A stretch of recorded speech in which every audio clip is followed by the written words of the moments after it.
Shalom, selamat pagi saudara-saudara yang terkasih di dalam Tuhan.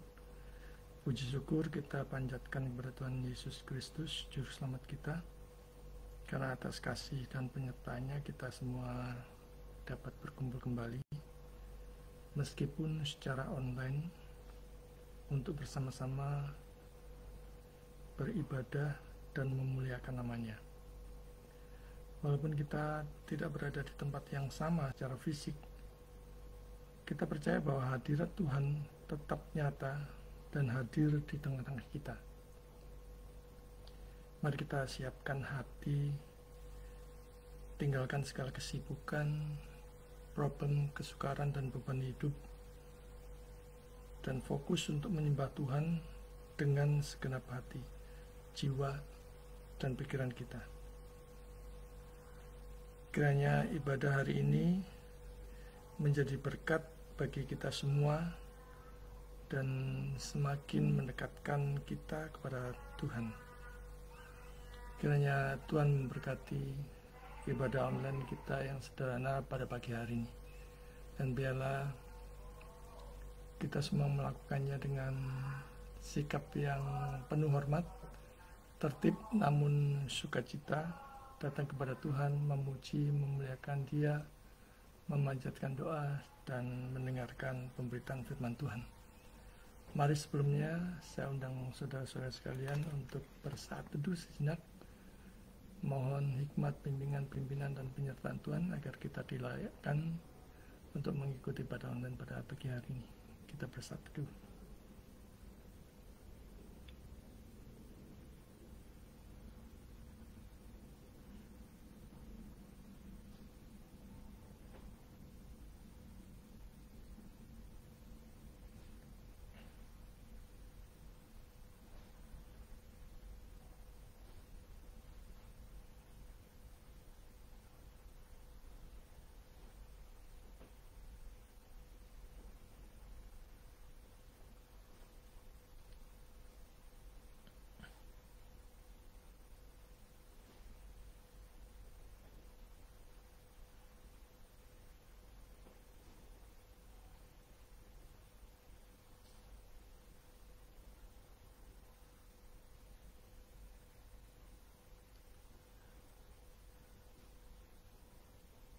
Amin.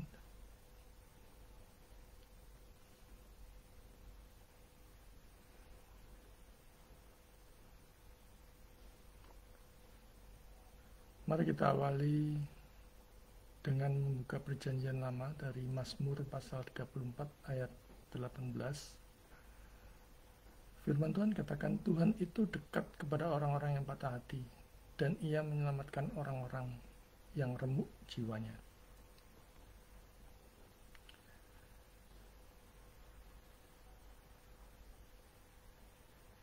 Baiklah, kita pada pagi hari ini memulainya dengan memujikan pujian bagi Allah yang mulia.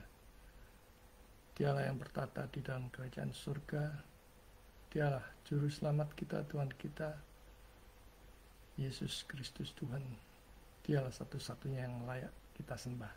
Kita pujikan pujian ini dengan penuh sukacita dan menghayati setiap lirik lagunya.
Mari kita habiskan ibadah online pada pagi hari ini.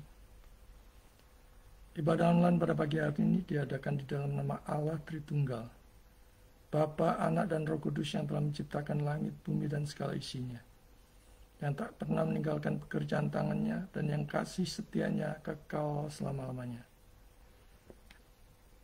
Turunlah atas saudara-saudara sekalian anugerah dan damai sejahtera dari Allah Bapa kita dan dari Tuhan kita Yesus Kristus. Amin.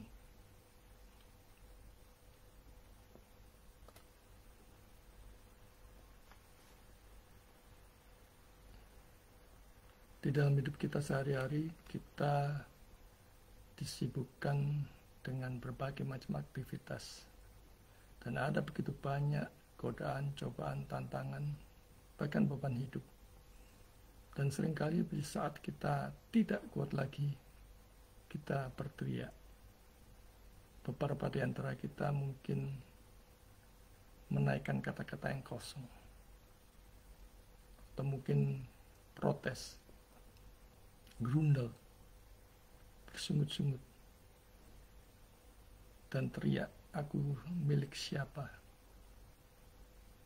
Tapi saudara-saudara sekalian, apapun problem kita, kesukaran kita, semuanya dipakai oleh Tuhan bersama-sama untuk mendatangkan kebaikan kita. Dan itu adalah proses yang harus kita lalui. Yakinlah bersama Tuhan, kita akan bisa melewati semuanya. Di dalam Tuhan, kita aman dalam tangan genggamannya, dalam pemeliharaan dan perlindungannya. Mari kita pujikan, aku milik-Mu, oh Tuhan.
Mari kita berdoa.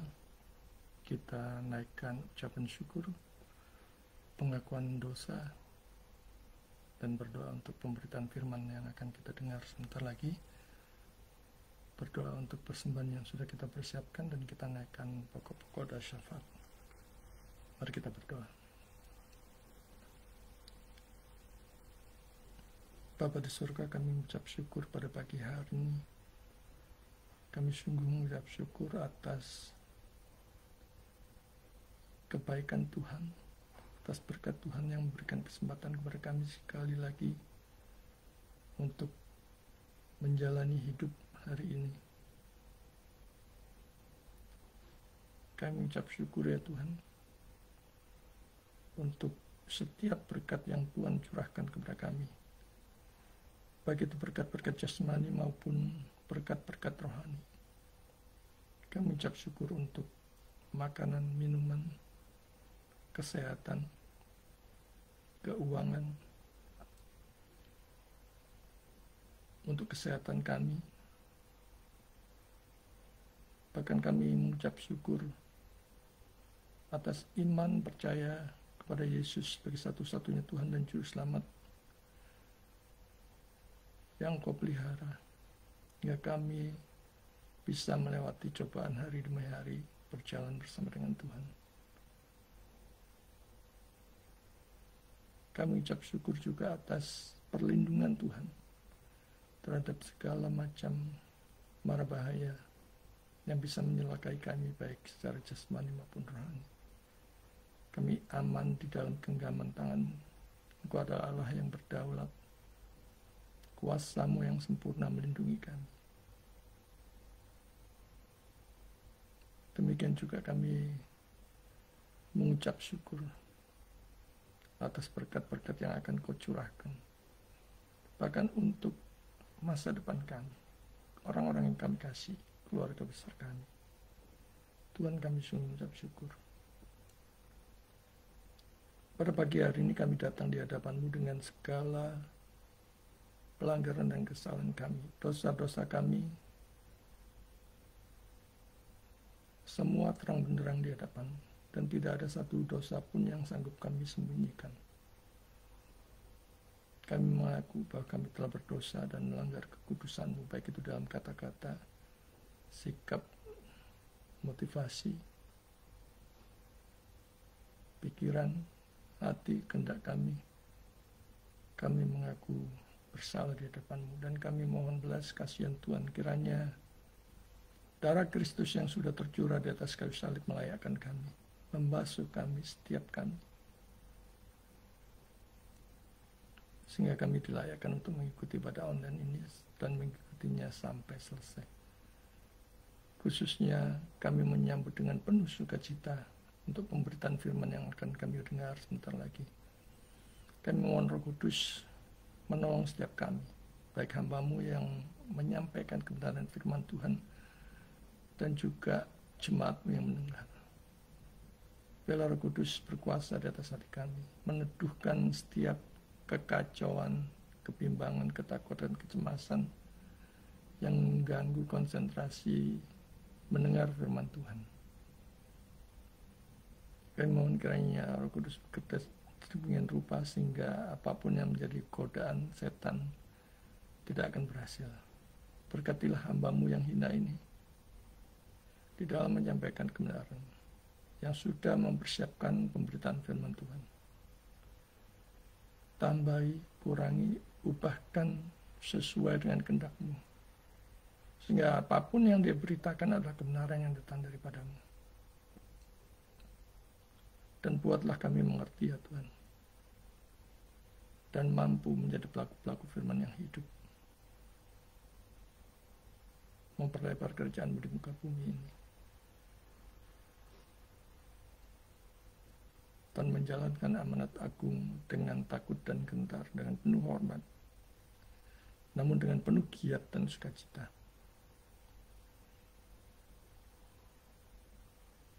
Bapa, biarlah firman-Mu pada hari ini menguatkan kami, memberikan penghiburan kepada kami, memberikan pengharapan, bahkan kekuatan untuk melalui setiap pergumulan yang kami hadapi. Kami juga tidak lupa berdoa untuk persembahan yang akan kami berikan setelah pemberitaan firman Tuhan. Beri kami hati yang penuh sukacita, tulus, dan motivasi yang benar dalam memberi. Dan kiranya Kau berkati persembahan kami ya Tuhan. Berkati juga tangan-tangan yang mengelolanya supaya apapun yang mereka kerjakan untuk mendukung pelayanan persembahan ini hanya diprioritaskan untuk memuliakan nama. Singkirkan segala motivasi kotor, sikap yang kotor di dalam memberi maupun kami dalam mengelolanya.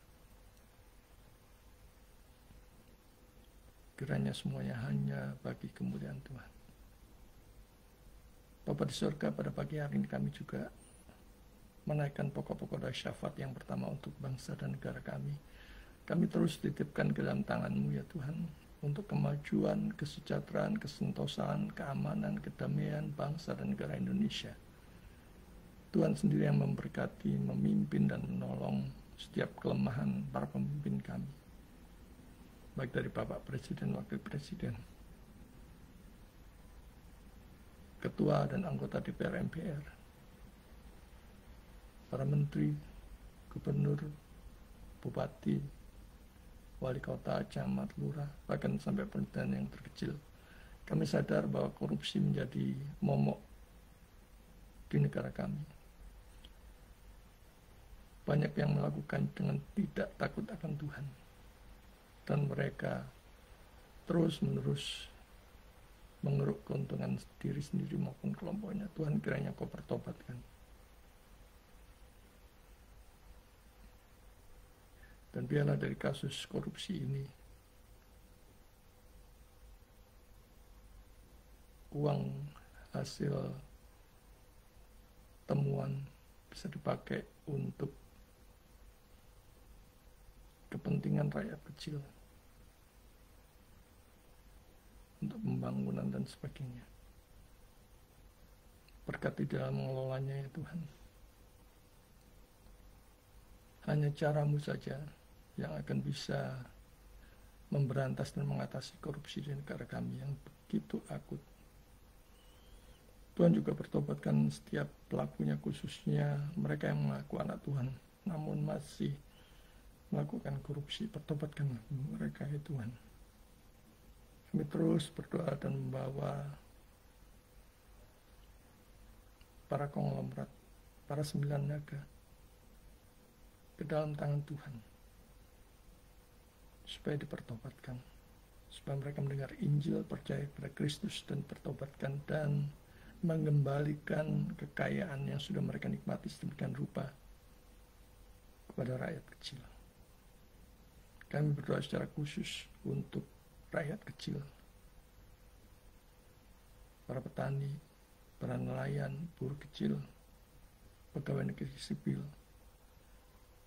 khususnya mereka yang masih hidup di bawah garis kemiskinan. Tuhan kiranya Engkau pakai kami anak-anak Tuhan untuk menjangkau mereka, menolong mereka, menyatakan kasih Tuhan kepada mereka. Dan mereka merasakan kasih Tuhan yang begitu luar biasa.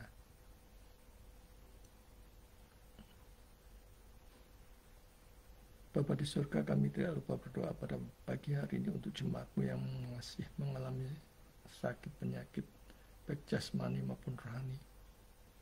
Secara khusus kami berdoa untuk Bapak Miko yang terus berjuang pasca kesembuhan stroke.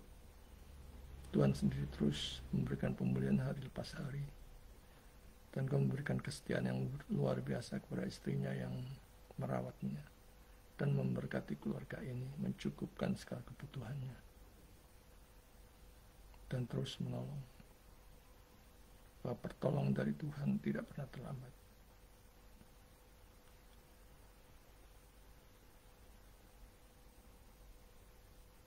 Juga kami berdoa secara khusus untuk jemaat-Mu yang saat ini mengalami kelesuan ekonomi,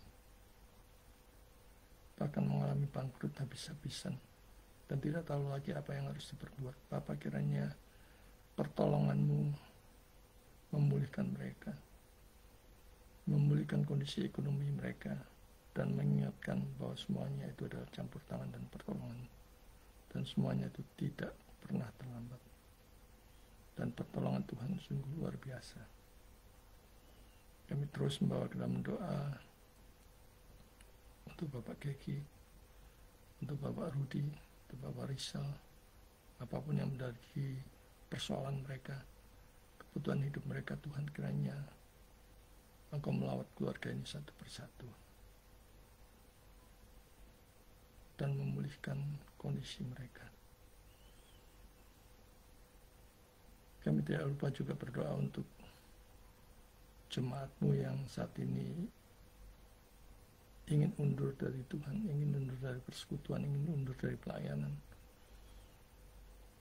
Kiranya Roh Kudus melawat mereka dan menarik mereka kembali dalam persekutuan, dalam pelayanan, dan mengaruniakan iman yang sejati, untuk percaya kepada Yesus sebagai satu-satunya Tuhan dan Juru Selamat pribadinya, dan kembali dibuat giat berkobar-kobar dengan sukacita melayani Tuhan. Kami tidak lupa berdoa untuk Bapak Novi yang bekerja di Kamboja,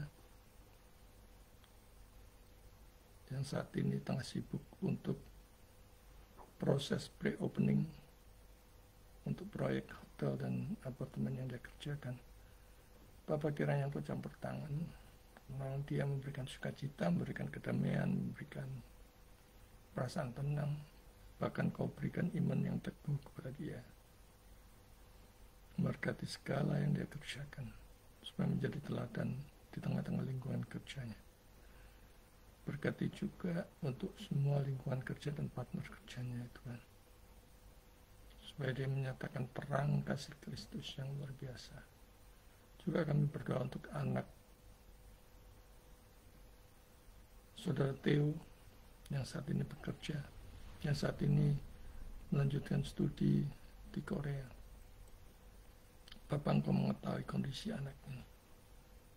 Kami titipkan masa depannya, proses studinya hingga selesai ke dalam tangan-Mu. Dan Roh Kudus sendiri mengaruniakan iman yang teguh kepada dia di tengah begitu banyak aliran pengajaran yang menyimpang di Korea. Engkau sendiri yang membuatnya iman yang teguh, ya Tuhan. Dan Engkau sendiri yang memakainya sebagai alat kemuliaan. Demikian juga kami berdoa untuk Ibu Novi. Biarlah Tuhan kasih karunia memberikan sukacita kepada dia di dalam kesendiriannya. Juga kami tidak lupa berdoa untuk Bapak Kosim dan Ibu Aris keluarga di dalam usahanya dan pelayanannya. Ya Tuhan, kiranya Engkau berkati, sehingga pelayanannya itu membawa hormat dan harum bagi nama-Mu. Dan mereka terus diberikan kesehatan, sukacita, melayani Tuhan.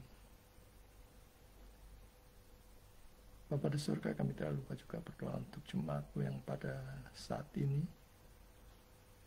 menikmati sukacita dari Tuhan, ulang tahun, hari jadi, kelahiran, maupun hari jadi pernikahan.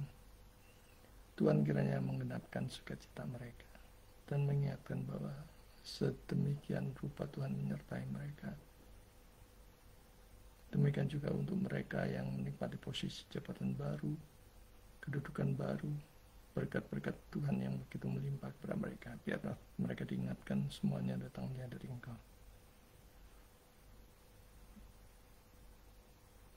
Dan mereka boleh menyediakan diri untuk dipakai sebagai alat kemuliaan Tuhan. Bapa di surga, kami tidak lupa berdoa untuk para pendeta, para pastor, para misionaris, para pelayan awam di seluruh muka bumi ini yang pada pagi hari ini menyampaikan kebenaran firman Tuhan. Bila Roh Kudus menguasai sedemikian rupa dan firman-Mu boleh diberitakan dengan terang, dengan benar dan sejelas-jelasnya. dan boleh tumbuh berbuah. Tuhan juga memperlengkapi dan memberkati para pemimpin STT Seminari dimanapun mereka berada, apapun yang mereka hadapi saat ini, kebutuhan, kelelahan, frustasi mungkin. Ya Tuhan, biarlah Engkau sendiri yang membangkitkan roh kegirangan kepada mereka.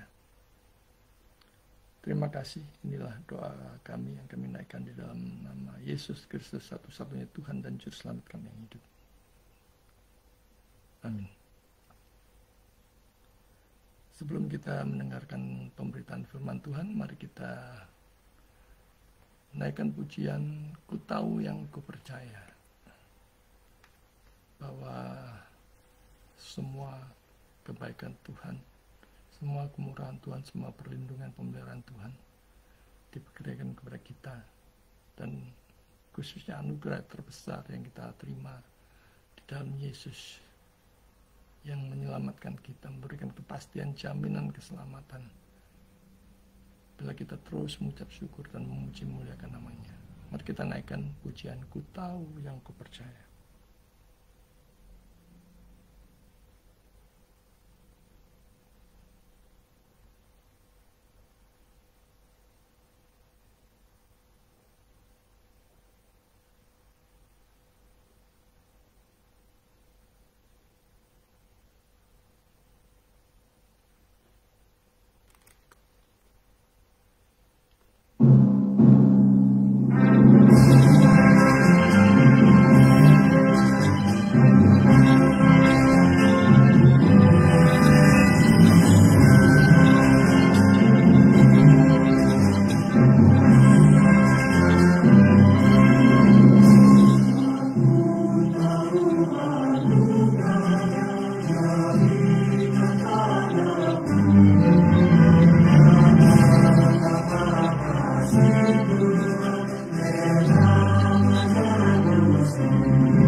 Mari kita persiapkan hati dan pikiran kita mengikuti pemberitaan firman Tuhan, mempersiapkannya dari perjanjian baru, dari 2 Korintus 4 ayat 16 sampai 18.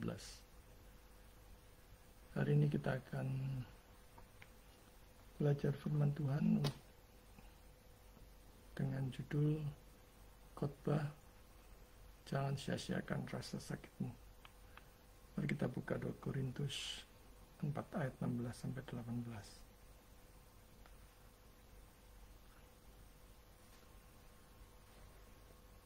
Sebab itu kami tidak tawar hati, tetapi meskipun manusia lahiriah kami semakin merosot, namun manusia batiniah kami dibaharui dari hari ke hari, dari sehari ke sehari. Sebab penderitaan ringan yang sekarang ini mengerjakan bagi kami kemuliaan kekal yang melebihi segala-galanya, jauh lebih besar daripada penderitaan kami. Sebab kami tidak memperhatikan yang kelihatan, melainkan yang tak kelihatan. Karena yang kelihatan adalah sementara, sedangkan yang tak kelihatan adalah kekal.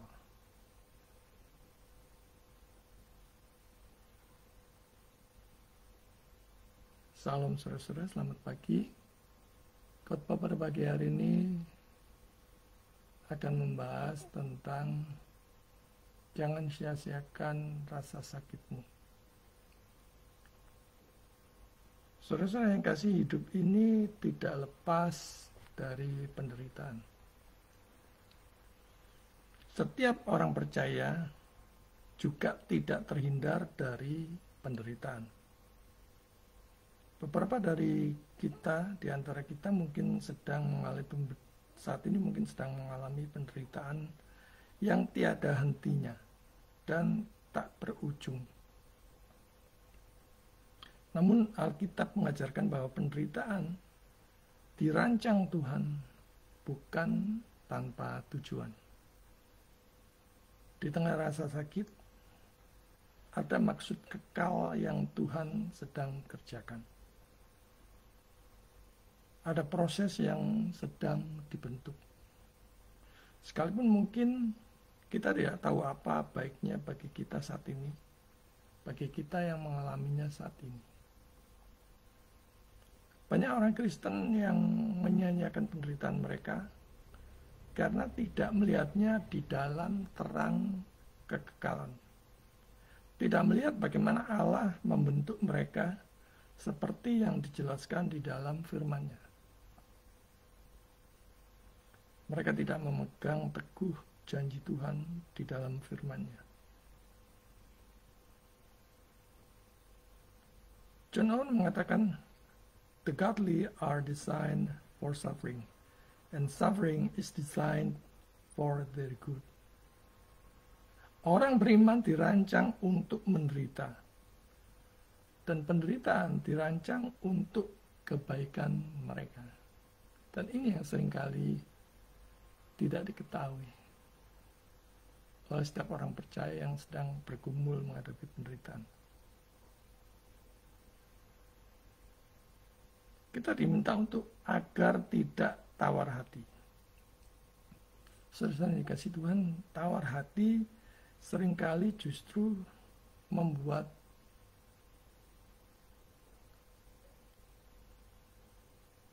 segala problem, kesukaran kita, persoalan kita menjadi runyam.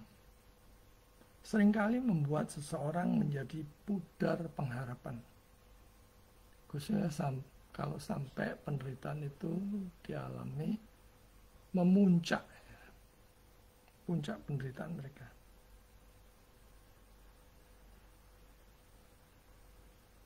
Dan seringkali orang sampai buntu tidak tahu lagi apa yang harus diperbuat, apa yang harus dikerjakan. Mereka seringkali lupa Tuhan.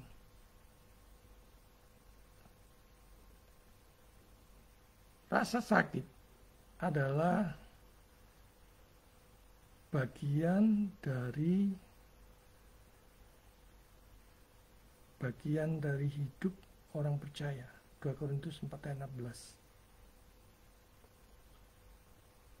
Sebab itu kami tidak tawar hati. Tetapi meskipun manusia lahiriah kami semakin merosot, namun manusia batiniah kami dibaharui dari sehari ke sehari.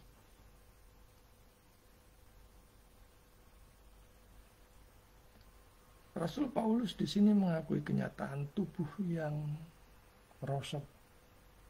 Ya, kalau orang semakin tua, tubuh semakin merosot ya, kesehatannya tidak lagi fit, tidak lagi selincah, segiras dulu masa mudanya.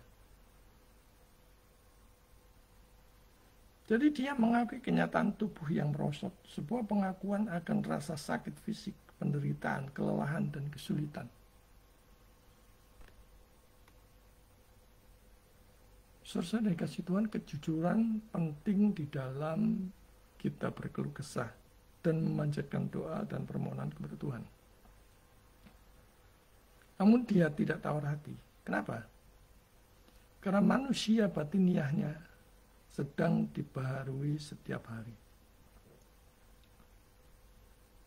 Jadi kesadaran ini harus ada dalam diri setiap orang percaya.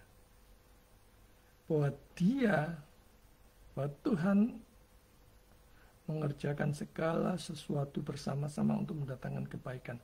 Sekalipun kita belum melihat sama sekali apa kebaikannya bagi kita melalui peristiwa-peristiwa yang kita hadapi. Namun kita bisa percaya saja akan janjinya.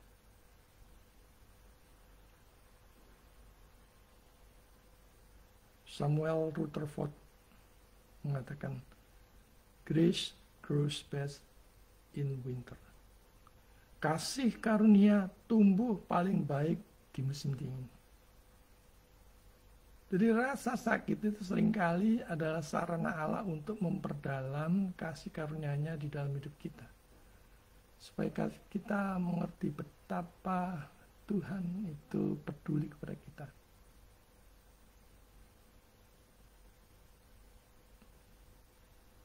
Meski manusia lahirnya semakin merosot. Dan kalau Tuhan izinkan lahiriah kita merosot, kita tetap bisa bersyukur karena kita masih diberi hidup. Kalau itu karena kesalahan kita sendiri, kesalahan diri sendiri yang tidak merawat kesehatan tubuh, maka segera bertobatlah dan mulai rajin merawatnya, mulai peduli dengan kesehatan kita, baik jasmani maupun rohani kita. Kalau jasmani kita boleh berolahraga, boleh diet ketat, makan makanan yang bergizi. Dan demikian juga dalam hal rohani kita bisa rajin membaca firman Tuhan, merenungkan firman Tuhan, mendengarkan khotbah-khotbah yang bermutu dan sebagainya. Renungkan satu hal, apa artinya kita punya segalanya tapi kalau kita tidak bisa menikmatinya. Terlebih lagi kalau sampai binasa karena terkecoh oleh kenikmatan, kenyamanan dunia. Manusia batiniah dibaharui. Mari kita memberi diri batiniah kita dibaharui dengan firman Tuhan, dengan makanan rohani yang bergizi, yang bernilai kekekalan. Dan itulah harusnya menjadi prioritas dalam hidup kita. Mencari kebenaran Tuhan. Carilah dahulu kerajaan Allah dan kebenarannya. Itulah yang seharusnya menjadi prioritas kita. Kita melihat di situ penderitaan ringan sekarang ini. Itu untuk mengerjakan kemuliaan kekal. Jadi sekali lagi, carilah dahulu kerajaan Allah dan kebenarannya. Inilah yang bernilai kekalan. Inilah yang harus kita prioritaskan dalam hidup ini. Ada orang yang selama hidupnya bekerja mati-matian hingga lupa waktu dan lupa Tuhan. Sabat pun ditabrak hanya karena pada Sabat, pada hari Minggu itulah yang paling laris, yang paling ramai.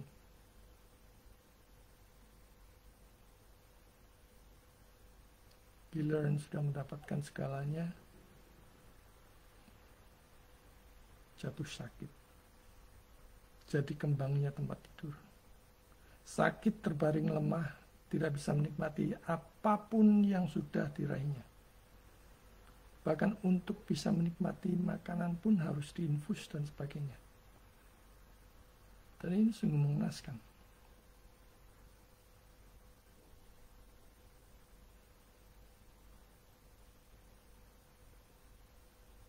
Apa yang kita dapat dari Tuhan itu melebihi segala-galanya. Yang bernilai kekalan itulah melebihi segala-galanya, bahkan yang paling berharga di dalam dunia yang fana ini. Jauh lebih besar daripada penderitaan. Penderitaan sementara di dunia ini tidak ada apa-apanya dibandingkan dengan sukacita kenikmatan kelak di dalam kekekalan bersama dengan Juru Selamat. Pikirkan itu. Rasa sakit yang sementara dibandingkan dengan kemuliaan yang kekal. Sebab penderitaan ringan yang sekarang ini mengerjakan bagi kami segala kemuliaan kekal yang melebihi segala-galanya, jauh lebih besar daripada penderitaan itu sendiri. Penderitaan disebut ringan di sini. Bukan karena tidak menyakitkan, tetapi karena dibandingkan dengan kemuliaan kekal, rasa sakit itu menjadi kecil, saudara. Jika kita merasakan sakit menderita yang luar biasa, pandanglah salib. Pandanglah Yesus. Pandanglah jaminan pasti anugerah keselamatan hidup yang kekal kelak bersama dengan Dia di surga. Karena itu, tetap setialah mengikut Dia di segala keadaan, di segala musim, waktu suka maupun duka, waktu senang maupun susah. Tetap mengikut Tuhan, tetap melayani Tuhan. Jonathan Edwards mengatakan, "Our affections prepare us for an eternal weight of glory." Penderitaan kita mempersiapkan kita untuk bobot kemuliaan kekal.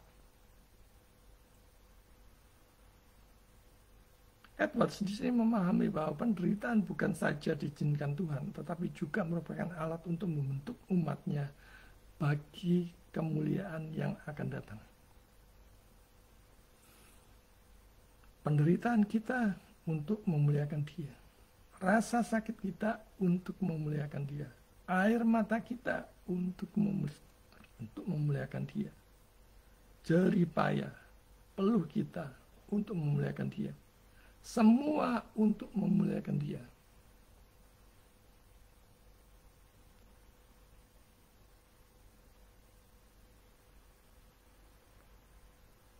Jadi tidak memperhatikan yang kelihatan. Yang kelihatan adalah sementara, yang tak kelihatan adalah kekal. Pandangan yang terarah pada kekekalan. 2 Korintus 4 ayat 18. Sebab kami tidak memperhatikan yang kelihatan, melainkan yang tak kelihatan. Karena yang kelihatan adalah sementara, sedangkan yang tak kelihatan adalah kekal. Jadi kunci untuk tidak menyanyiakan rasa sakit adalah dengan memiliki pandangan kekal. Mengalihkan pandangan pada salib Kristus yang bernilai kekal. Dunia hanya melihat apa yang terlihat. Rasa sakit, kehilangan, kesedihan. Tetapi iman melihat lebih jauh. Yaitu tangan Allah yang bekerja di dalam semua itu. Tangan Allah sedang bekerja.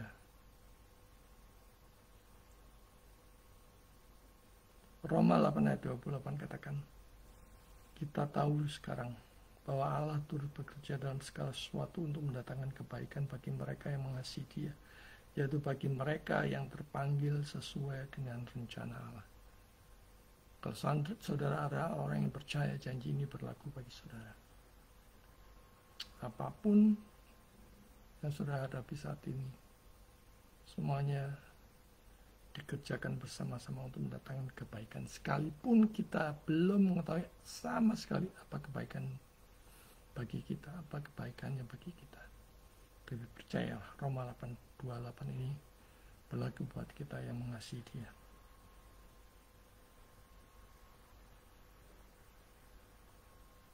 R.C. Sproul mengatakan, it is not the affection itself that benefit us, but how we respond to it in faith. Jadi bukanlah penderitaan itu sendiri yang memberi manfaat bagi kita, tetapi bagaimana kita menanggapinya dengan iman. Rasa sakit karena mengikut Tuhan tidak akan melukaimu.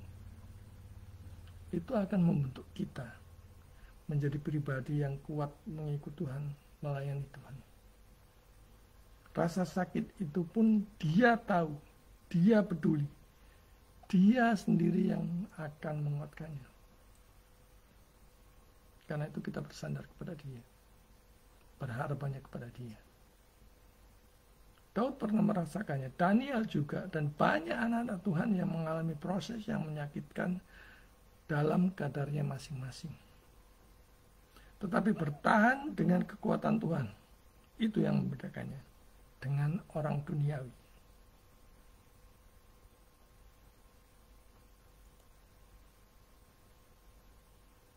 Saudara-saudara yang terkasih, jangan sia-siakan rasa sakitmu. Bagaimana kita bisa menyia-nyiakan rasa sakit? Dengan mengeluh dan bersungut-sungut. Orang seringkali mengeluh dan bersungut-sungut pada saat mengalami berbagai macam pergumulan. Menjadikan penderitaan sebagai alasan untuk menjauh dari Tuhan, untuk menjauh dari persekutuan, untuk menjauh dari pelayanan. Yang kedua, dengan kepahitan. Membiarkan luka menjadi racun bagi hati dan hubungan antar sesama manusia. Semakin membenci, ada kepahitan di sana. Yang ketiga, dengan menjadi egois, mengabaikan bahwa penderitaan kita bisa menjadi penghiburan bagi orang lain. Dan kita mengabaikannya.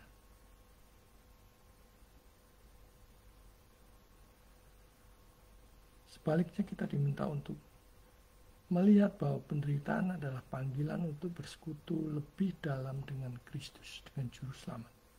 Filipi 3 ayat 10. Yang kukendaki ialah mengenal dia dan kuasa kebangkitannya dan persekutuan dalam penderitaannya, di mana aku menjadi serupa dengan dia dalam kematiannya. Mengenal dia dan kuasa kebangkitannya dan persekutuan dalam penderitaannya. Filipi 3 ayat 10. Juga menjadi alat untuk menghibur orang lain yang juga menderita. 2 Korintus 1 ayat 3-4. Dan memahami bahwa penderitaan menyingkapkan apa yang sungguh kita percaya. Mari kita belajar dari saksi-saksi secara iman. Para nabi dan para rasul juga mengalami penderitaan. Tetapi bersama dengan Allah mereka bisa melaluinya. Dan bukan dengan mengandalkan kekuatan mereka, diri mereka sendiri. Mari kita juga belajar dari iman percaya tokoh-tokoh berkaitan dengan rasa sakit dan penderitaan. Spurgeon mengatakan, the greatest trials are often sent to the strongest soldiers. Ujian yang paling besar seringkali ditujukan kepada prajurit-prajurit yang paling kuat. Spurgeon tahu penderitaan dari depresi, penyakit fisik, sehingga tekanan, berbagai macam tekanan pelayanan. Tetapi dia melihatnya sebagai alat penyucian dari Tuhan. Butner mengatakan, God's decrees include not only the end, but also the means. And pain is often one of those means. Jadi ketetapan Allah tidak hanya mencakup tujuan, tetapi juga cara, dan penderitaan seringkali menjadi salah satu cara tersebut. Penderitaan yang dialami beserta caranya ditetapkannya untuk mendatangkan kebaikan bagi mereka yang mengasihi Dia. Louis Berkhof mengatakan, "The cross is the highest revelation of divine justice and mercy, and pain is a shadow of that cross is our life." Salib adalah wahyu tertinggi dari keadilan dan belas kasihan ilahi. Dan penderitaan adalah bayangan salib itu di dalam kehidupan kita. Kristus mengalami penderitaan, orang-orang percaya juga. Tetapi mereka aman dalam pemeliharaan dan kasih setianya yang kekal. Bavinck mengatakan, God does not waste suffering. It is always redemptive in His hands. Allah tidak menyia-nyiakan penderitaan. Penebusan selalu ada di tangannya. Penderitaan orang percaya ada dalam kerangka penebusannya yang ajaib dan dalam genggaman tangannya yang aman. Dan ini Calvin mengatakan, all the affections through which we pass out to train us to complete the life to come. Semua penderitaan yang kita lalui seharusnya melatih kita untuk merenungkan kehidupan yang akan datang. Renungkan penderitaan saudara di dalam hidup ini bersama dengan Tuhan tidak akan sia-sia. Semua diarahkan menuju kekekalan.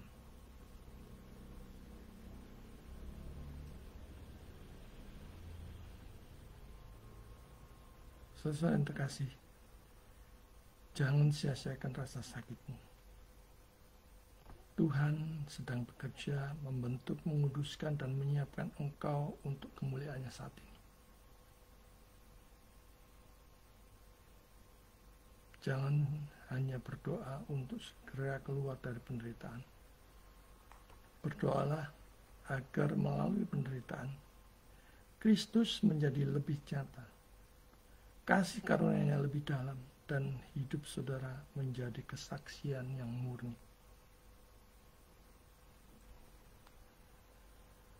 Ada yang mengatakan bahwa God brings us into deep waters, not to drown us, but to cleanse us. Allah membawa kita ke dalam air yang dalam, bukan untuk menenggelamkan kita, melainkan untuk menyucikan kita. Baiklah, marilah kita di dalam menghadapi penderitaan, berbagai macam problem, kesukaran hidup, dan beban hidup ini, mengandalkan Tuhan, berharap hanya kepada Dia, dan terus mengucap syukur, memuliakan Dia, dan menantikan pertolongannya terjadi atas hidup kita. Tuhan memberkati. Soli Deo Gloria. Mari kita berdoa. Bapa di surga, terima kasih untuk firman-Mu pada pagi hari ini, yang mengajarkan kami untuk tetap teguh setia mengikut Tuhan, bersandar kepada Tuhan, berharap kepada Tuhan di segala macam problem, kesukaran, dan beban hidup yang kami hadapi. Ajar kami untuk melihat penderitaan bukan sebagai hukuman, tetapi sebagai panggilan untuk lebih dekat dengan, makin mendekat kepada-Mu. Bantulah kami melalui rasa sakit ini, agar kami tidak menyia-nyiakan setiap tetes air mata, tetapi mengubahnya menjadi pujian bagi-Mu. Segala hormat, kuasa, dan kemuliaan hanya bagi Engkau di tempat yang maha tinggi. Pakailah kami melalui serangkaian pergumulan yang kami hadapi untuk memuliakan-Mu. Terima kasih, dalam nama Yesus kami berdoa. Amin. Mari kita merespon firman Tuhan dengan mempersiapkan persembahan. sambil mengingat firman Tuhan dari Lukas 6 ayat 38. Berilah, maka kamu akan diberi suatu takaran yang baik, yang dipadatkan, yang dikoncangkan, dan tumpah keluar akan dicurahkan ke dalam pangkuanmu. Sebab ukuran yang kamu pakai untuk mengukur akan diukurkan kepadamu. Mari kita mempersiapkan persembahan sambil mendengarkan pujian Ku diberi belas kasihan.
Saudara dikasih Tuhan, kita akan mengakhiri ibadah online pada pagi hari ini.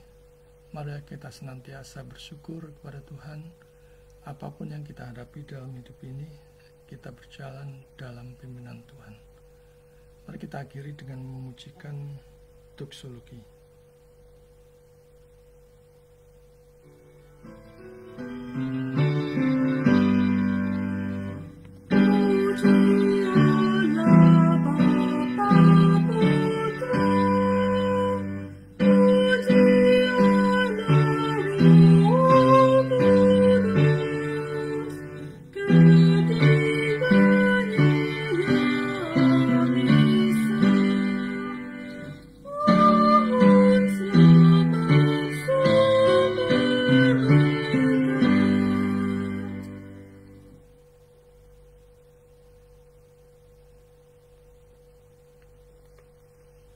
Saudara yang dikasih Tuhan, arahkanlah hati dan pikiranmu kepada Tuhan dan terimalah berkat Tuhan.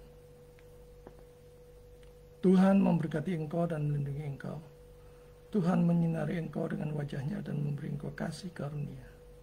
Tuhan menghadapkan wajahnya kepadamu dan memberi engkau damai sejahtera mulai sekarang sampai selama-lamanya.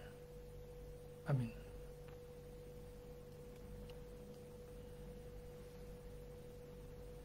Puji Tuhan, ibadah online kita pada pagi hari ini sudah selesai.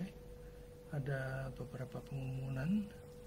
Yang pertama, Sekolah Teologi Online Surabaya atau STOS untuk kelas malam jam 19.00 waktu Indonesia bagian Barat akan mulai kelas etika Kristen dan misiologi. Ada 2 mata kuliah. Masih sedang saya pergumulkan apakah yang jelas misiologi pasti, untuk etika Kristen atau Christian worldview masih saya pertimbangkan mana yang akan kita mulai terlebih dahulu. Jadi antara etika Kristen atau Christian worldview dengan misiologi. Jadi bagi saudara-saudara yang mau mengikuti, silakan daftarkan diri saudara ke nomor WA yang tercantum di layar. Boleh juga untuk persekutuan, komsel, atau jemaat saudara untuk mengikuti kelas ini. Jadi kelas ini memang dirancang untuk kaum awam,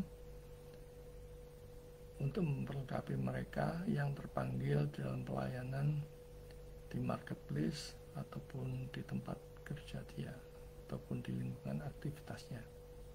Jadi sekali lagi, saudara bisa mendaftarkan di nomor WA yang tercantum, atau saudara juga bisa join untuk mengikuti kelas yang sedang berjalan. Saat ini berjalan ada 2, yaitu kelas eskatologi akhir zaman beserta dengan satu lagi doktrin Allah. Jadi silakan hubungi nomor WA yang tercantum. Juga untuk saudara yang mau join, bergabung, berpartisipasi dalam pelayanan bersama dengan Grace Ministry, saudara bisa menghubungi nomor WA yang tercantum. Itu saja pengumumannya. Terima kasih. Ibadah online selesai. Selamat hari Minggu. Selamat berjalan bersama dengan pimpinan pemeliharaan Tuhan. Tuhan memberkati.